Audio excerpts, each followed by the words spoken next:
Hello, here's my video, 3 tips for electronic music track composition. You're making electronic music, you want some tips, here we go. I've got 3 ideas for you. Okay, if you're in the kind of, you sit down, you like got some machines or you got your laptop and you're making your music and you're putting ideas together, you're putting a beat together, it sounds good, it's a little loop, and then you're doing that again, something else, another idea, you've got a laptop, you've got a hard drive full of unfinished ideas. You've got loads of started things, but you didn't finish them.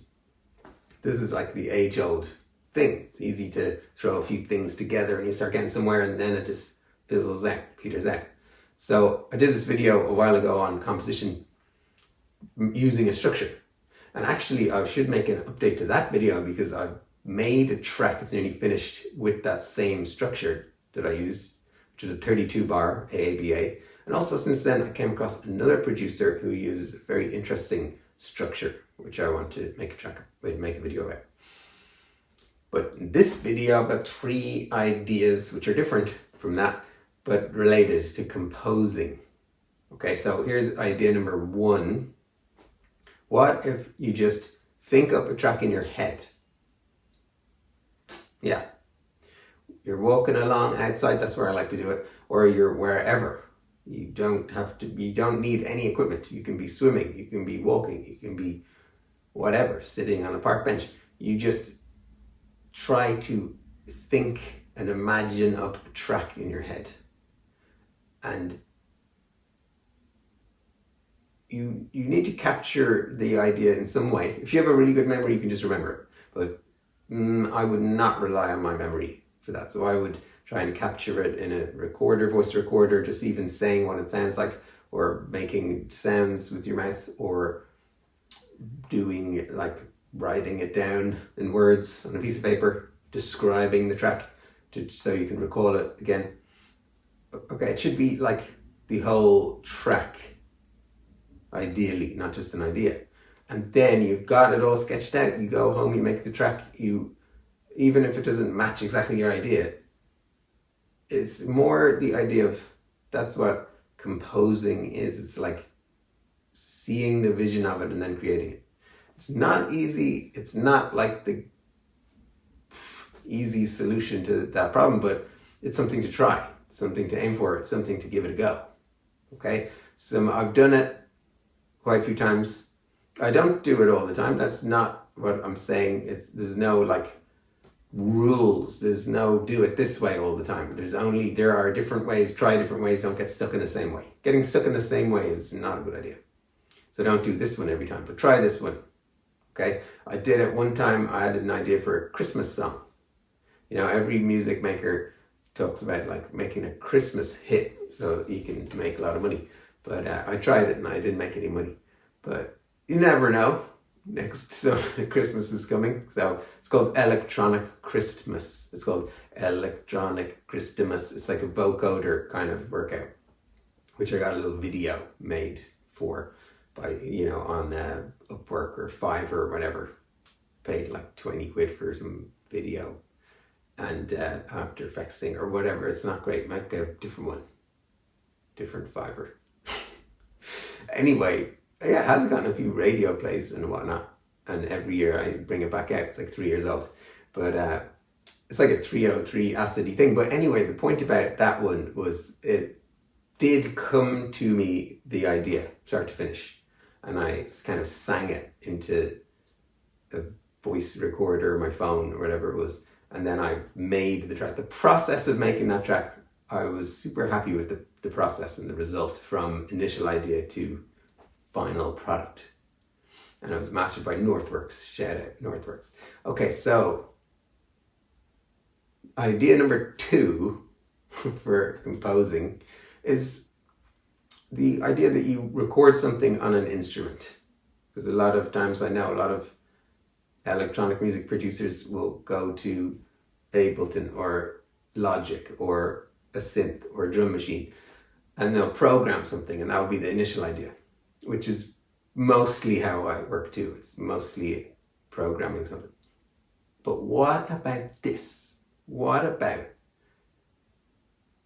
you just start hitting the keys of a keyboard or synth in some way. You don't have to be able to play the keyboard, but dink, dink, just knock out a rhythm or something on the guitar, on the bass, whatever. You might not have any instruments, but you can still play. Everybody can like tap on the table.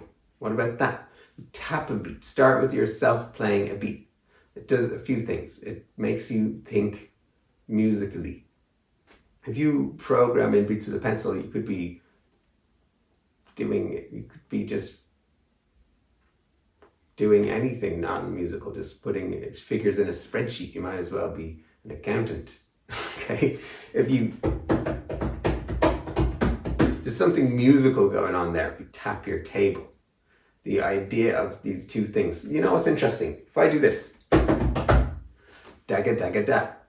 If you program that in a MIDI part, da da da da da, it won't sound like this. It will sound like, even if you just the velocities, da da da da da, loud, quiet, loud, quiet, loud. It's something I've wondered about a lot. Is the two hands on a surface. You know how hard it is to program that in MIDI? Because there's one thing happening at a time, but the vibrations in the air, the way they're moving, the way they're reaching your ears, you can tell there's two things bouncing off each other. There's two ideas and they're bouncing off each other, left and right. Programming in MIDI, even if you sample the right hand, sample the left hand, and then you put them in and you've just got single one shots, so it's really hard to make it come alive. That's why people like loops, that's why they sample records and all the rest of it. But I'm not, when I make music, I don't use a lot of samples. Okay, my own personal choice. I'd rather create something and use it. So even recording myself tapping the tabletop, you know, to get that kind of real musical idea in there. Okay, so that's idea number 2. Idea number 3 is to use your voice and sing. Okay, because singing, again, it's unique to you. Nobody else sounds exactly like you. You have a unique, literally a unique voice coming out of your mouth. So use it, say words, sing a note and sample it.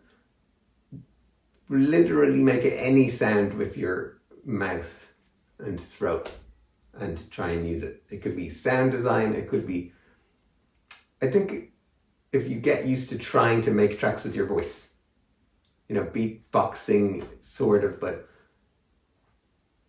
you know, you don't have to, nobody else has to hear this process, okay? It could be just that you do some silly sounding sounds doing an impression of a track with your voice and record that and then use that to make the track. It's like the idea number 1, really. It's mic tip number 1. Or you could actually use some of that as sounds for this track as well. Okay, you could layer your voice. Idea number 3, use your voice, inject your own unique sound into the music, but also it will change how you're thinking compositionally because it's always different.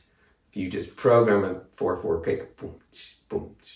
If you just program a kick, drum, snare, and hi-hat, boom, boom, it's gonna be different. It's gonna be different than if you make the sounds with your mouth. You know, one thing that's different immediately is the velocities are different.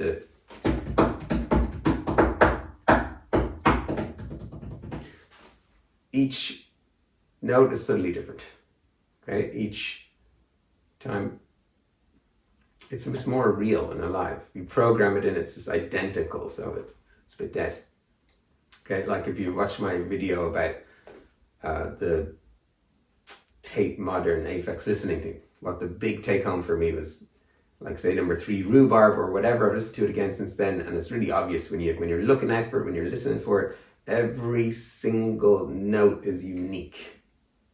Okay, every note coming out the synth, there was some tweak cutoff or resonance. Something was changing every single time, which you can do with automation, but he was playing it live in the studio. That's what it sounds like, playing live in the studio. And that's an electronic album. It's not like, you don't listen to that and go, there's someone playing the synth. See what I'm getting at? You can make techno be really cool and live and organic. Drexciya as well. Drexciya played their tracks live when they recorded them. As far as I know, the way things come in and out, it's not like 4 bars, really blocky. It's for a while, and then they felt it, and now something comes in and they brought it in. Okay, so tip number 3, it got a bit expanded there into the realm of just playing live, but to bring it back to the original idea, you just use your voice. That's the idea. Sample it, record it, whatever, get ideas out of using your voice, and that will help you to think more compositionally, I definitely believe. Okay, hope you got some good ideas from this video. If you're interested in my course, it's all 7 months of this stuff. Okay, composition, sound design, getting the bass drum and bass sound to work together. Module 4 is compression, module 5 is EQ, reverb and delay, 6 is arrangement, 7 is mixing. There's going to be a bonus module at the end, which is a surprise secret, and there's Zoom sessions every month. People are doing great on the course. I'm really happy with their results. They're happy with their results. Some great tracks being made.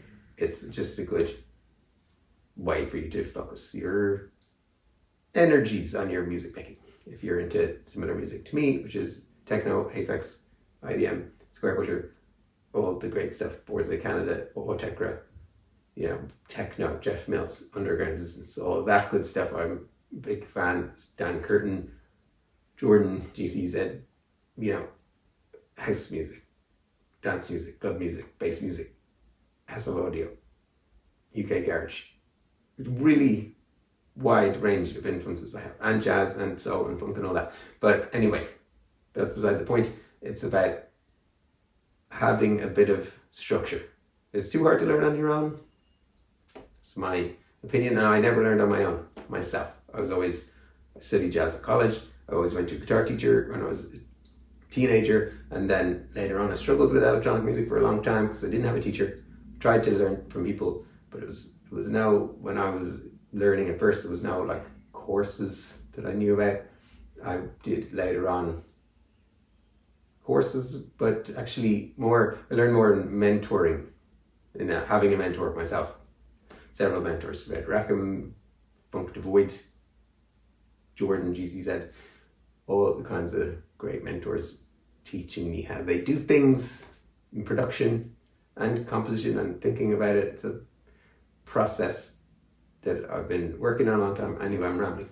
So yeah, it's over. Goodbye. See ya.